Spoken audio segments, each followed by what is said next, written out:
प्यारे कृष्णा भक्तों, प्राचीन काल की बात है।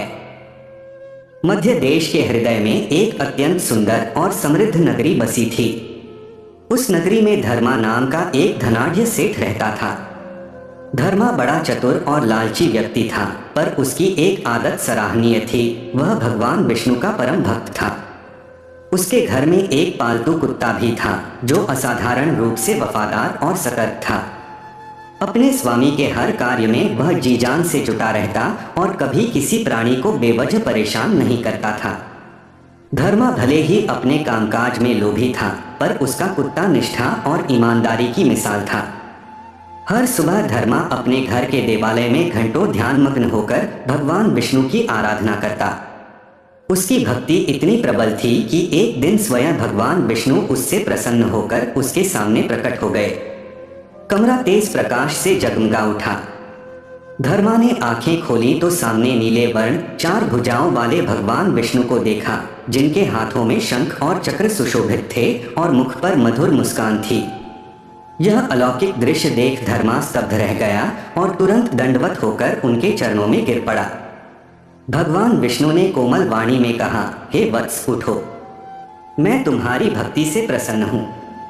मांगो, तुम्हारी जो अभिलाषा हो मैं वरदान दूंगा। धर्मा ने सिर झुकाकर विनम्रता से कहा, प्रभु, आपकी कृपा से मुझे सब कुछ प्राप्त है। यदि आप वरदान देना ही चाहते हैं तो कृपया इस सादे कागज पर अपने हस्ताक्षर कर दीजिए। मैं दुनिया को दिखाना चाहता हूँ कि साक्षात भगवान ने मुझे दर्शन दिए। आजकल कोई भगवान के अस्तित्व पर विश्वास नहीं करता। आपके हस्ताक्षर लोगों के लिए प्रमाण होंगे। भगवान विष्णु उसकी अनोखी याचना सुनकर मुस्कुराए और बोले, तथास्तु, लाओ अपना कागज। फिर उन्होंने स्वर्णिम आभा से दमकते हुए उस कागज पर अपने हस्ताक्षर कर दिए। धर्मा ने कृतज्ञता से वह पर्चा ग्रहण किया। अगले ही क्षण भगवान विष्णु धुएं की भांति प्रकाश में विलीन हो गए। धर्मा उस कागज को हमेशा अपनी जेब में संभाल कर रखने लगा। समय बीतता गया। एक दिन धर्मा का वफादार कुत्ता अचानक बीमार पड़ गया और उसने प्राण त्याग दिए। धर्मा को अपने प्रिय साथी के चले जाने का गहरा दुख हुआ। उसने आंखों में आंसू लिए कुत्ते का विधिवत अंतिम संस्कार करवाया। कुत्ते की आत्मा रहस्यमय मार्गों से यमलोक पहुंच गई। जब उसे होश आया तो वह एक विशाल भव्य सभाकक्ष में खड़ा था। यह यमलोक का दरबार था। सामने ऊंचे सिंहासन पर यमराज विराजमान थे, जिनके सिर पर मुकुट, मुख पर तेज और भौहें तनी हुई थीं। पास ही उनका वाहन काला भैंसा स्थिर खड़ा था। उनके बगल में चित्रगुप्त आत्माओं के कर्मों का लेखा पढ़ रहे थे। कुत्ता घबराहट और कौतूहल से यह दृश्य देख रहा था। तभी एक यमदूत ने उसे आदरपूर्वक यमराज के समक्ष प्रस्तुत किया। यमराज ने चित्रगुप्त से कुत्ते का जीवन विवरण मांगा और उसे पढ़ने के बाद संतुष्ट स्वर में बोले, हे श्वान, पृथ्वी लोक में तुम्हारा जीवन प्रशंसनीय रहा। तुमने अपने स्वामी की निष्ठा से सेवा की, किसी निरपराध को कष्ट नहीं दिया और कोई पाप कर्म नहीं किया। तुम्हारे पूर्वजन्मों के पाप इस जन्म की ईमानदारी से नष्ट हो गए हैं। नियम के अनुसार तुम्हें स्वर्गलोक में स्थान मिलना चाहिए। फिर भी यदि तुम्हारी कोई विशेष इच्छा हो तो बताओ। कुत्ता कुछ देर चुप रहा, फिर बोला, हे प्रभु, आप चाहे मुझे स्वर्ग दें या नरक, मैं सहर्ष स्वीकार करूंगा। बस मेरी एक विनती है कि मुझे फिर कभी किसी इंसान की बंदिश में न रहना पड़े। कृपया मुझे अगला जन्म मनुष्य योनि में न दें। यमराज को ऐसे उत्तर की आशा न थी। उन्होंने आश्चर्य से पूछा, तुम मनुष्य जीवन से इतना विमुख क्यों हो? मानव जन्म तो बड़े सौभाग्य से मिलता है। देवता भी इसे पाने की इच्छा करते हैं, क्योंकि पृथ्वी लोक में ही मोक्ष का मार्ग मिलता है। तुम तो कभी मनुष्य बने नहीं, फिर यह विरोध क्यों? कुत्ते ने गहरी सांस लेकर उत्तर दिया, प्रभु, मैंने मनुष्यों का स्वभाव करीब से देखा है। इंसान बड़ा चतुर और स्वार्थी प्राणी है। जब वह अपना स्वार्थ सिद्ध करता है तो सही गलत का विचार नहीं करता। उसका लोभ उसे कचोटता रहता है, जिससे वह स्वयं भी दुखी रहता है और दूसरों को भी दुख देता है। अपने सुख के लिए वह दूसरों का दुख बढ़ाने से नहीं चूकता, यहाँ तक कि वह भगवान को भी धोखा देता है। यमराज ने आश्चर्य से पूछा, इंसान भगवान को कैसे धोखा देता है? स्पष्ट बताओ। कुत्ता बोला, जब मनुष्य मंदिर जाता है तो बड़ी श्रद्धा से विनती करता है, हे भगवान, मेरा यह काम बन जाए तो मैं आपके चरणों में धन चढ़ाऊंगा, भंडारा करूंगा, गरीबों को दान दूंगा, पर यह सब वह केवल अपना काम निकलवाने के लिए कहता है। काम पूरा होते ही वह अपने वादे से मुकर जाता है। फिर कहता है, भगवान के पास तो सब कुछ है, मैं उन्हें क्या दूं, और दान पुण्य से मुंह मोड़ लेता है। अपनी होड़ में वह अपनों का शोषण करता है, एक दूसरे की टांग खींचता है, न खुद ऊपर उठता है न दूसरों को उठने देता। अपनी धूर्तता से वह भगवान को भी लालच देकर मतलब साध लेता है और बाद में मुकर जाता है। इंसानों के दुष्कर्मों की सूची अनंत है, उनकी चतुराई के आगे देवता भी मात खा जाएं। कुत्ते की बातें सुनकर यमराज को क्रोध आ गया। उन्हें लगा कि यह तुच्छ प्राणी उनकी सभा में मर्यादा का अपमान कर रहा है। वे दहाड़े, यमदूतों, तुरंत पृथ्वी लोक जाओ और धर्मा सेठ को जीवित ही यहाँ ला। मैं देखना चाहता हूँ कि वह कैसी चालाकी करता है। यदि कुत्ता गलत निकला तो इसे नरक में कठोर दंड भोगना पड़ेगा। यमदूत तुरंत पृथ्वी लोक रवाना हो गए। कुत्ते ने यह सब सुनकर मन ही मन संतोष की मुस्कान बिखेरी। उसे विश्वास था कि उसका स्वामी यमलोक में आकर कुछ न कुछ उलटफेर करेगा। उस रात चंद्रमा मंद प्रकाश फैला रहा था। धर्मा सेठ गहरी नींद में सो रहा था। सहसा दो यमदूत उसके कमरे में प्रकट हुए, उसे चारपाई समेत उठाया और हवा में उड़ चले। ठंडी हवा के झोंके से धर्मा की आंख खुली। उसने स्वयं को हवा में उड़ते पाया तो भय से चीख पड़ा, कौन हो तुम?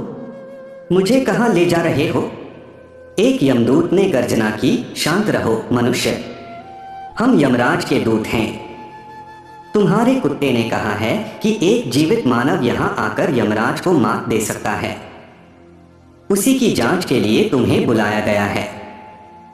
धर्मा ने घबराहट पर काबू पाया और स्थिति समझ ली। उसका डर चतुराई में बदल गया।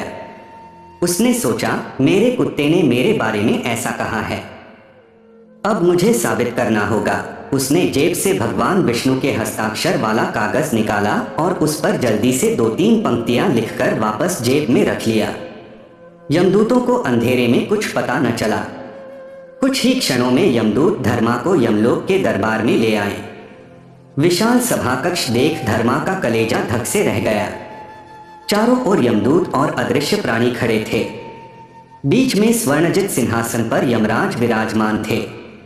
धर्मा ने हिम्मत बांधी और सिर झुकाए उनके सम्मुख खड़ा हो गया। यमराज ने उसे कांपते देख व्यंग्य भरी मुस्कान के साथ पूछा, क्या तुम ही धर्मा सेठ हो? धर्मा ने कांपते हाथ जोड़कर कहा, जी हाँ महाराज, मैं ही धर्मा हूँ। यमराज ने कड़क स्वर में कहा, तुम्हारे कुत्ते ने तुम्हारी चालाकी की प्रशंसा की है, अब तुम्हारी परीक्षा होगी, देखो तुम क्या कर सकते हो। धर्मा चुपचाप आगे बढ़ा, यमराज को प्रणाम किया और जेब से वह तह किया कागज निकालकर आदरपूर्वक उनकी ओर बढ़ाया। यमराज ने कागज लिया और पढ़ते ही स्तब्ध रह गए। उस पर लिखा था कि यमराज जिस जीवित मनुष्य को ला रहे हैं उसे यमलोक की गद्दी पर बैठाया जाए और यह भगवान विष्णु का आदेश है। नीचे भगवान के हस्ताक्षर थे। यमराज तुरंत सिंहासन से उतरे और धर्मा के चरणों की ओर झुक गए। श्रद्धापूर्ण स्वर में बोले, प्रभु के आदेशानुसार आपका यमलोक में स्वागत है, कृपया इस सिंहासन पर विराजमान हो। दरबार में सन्नाटा छा गया। पहली बार एक नश्वर मनुष्य यमराज के सिंहासन पर बैठा और यमराज नीचे खड़े थे। धर्मा ने राजा की तरह हुक्म देना शुरू किया।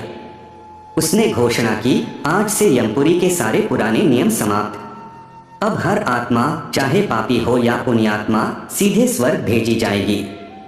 नरक लोक के द्वार हमेशा के लिए बंद होंगे और यमराज अब यमपुरी के द्वारपाल होंगे। यम सभा में सनसनी फैल गई। यमराज नतमस्तक खड़े रहे। सेठ के आदेशों से देवलोक में हड़कंप मच गया। स्वर्ग में बिना न्याय के आत्माएं आने लगी, जिससे वहां भीड़ बढ़ने लगी और व्यवस्था बिगड़ने लगी। कुत्ता दूर खड़ा यह सब देख रहा था। उसे गर्व था कि उसका कहा सत्य सिद्ध हुआ। वह सेठ के पास गया और बोला, स्वामी, आपने तो कमाल कर दिया। यह सब कैसे हुआ? सेठ ने मुस्कुराकर कहा, यह सब प्रभु विष्णु के हस्ताक्षर की महिमा है। मैंने कागज पर लिख दिया था कि यमराज जिस मनुष्य को ला रहे हैं उसे यमलोक की गद्दी पर बैठाया जाए। यह देख यमराज ने तुरंत मेरा कहा मान लिया। कुत्ता दंग रह गया और बोला, मान गए मालिक, इंसानी अक्ल की धूर्तता गजब है। आपने तो यमराज को मात दे दी। स्वर्ग में बढ़ती अव्यवस्था देख देवता भगवान विष्णु के पास गए। विष्णु जी यमलोक पहुंचे और यमराज को समझाया, यह मेरी लीला नहीं, मनुष्य की चतुराई है। जीवित मनुष्य अपनी चालाकी साथ लाता है, जिसे संभालना तुम्हारे लिए भी कठिन है। धर्मा ने विष्णु जी को देख घबराकर क्षमा मांगी। विष्णु जी ने उसे क्षमा कर पृथ्वी लोक लौटने को कहा। यमराज ने यमलोक की व्यवस्था सुधारी और कुत्ते को आशीर्वाद दिया कि उसे कभी मानव जन्म न मिले, वह स्वर्ग में स्वतंत्र विचरण करे। इस प्रकार एक साधारण कुत्ते ने अपनी बुद्धिमत्ता और सत्यनिष्ठा से यमराज को मनुष्य जीवन की सच्चाई दिखाई। यह कथा हमें सिखाती है कि लालच और स्वार्थ मनुष्य को पथभ्रष्ट करते हैं, पर धर्म के मार्ग पर चलकर ही सच्चा सुख और मोक्ष प्राप्त होता है। दोस्तों, अगर आपको यह कथा पसंद आई हो तो हमारे चैनल हिंदी स्टोरी को सब्सक्राइब करें। धन्यवाद। जय श्री कृष्ण। हर हर महादेव।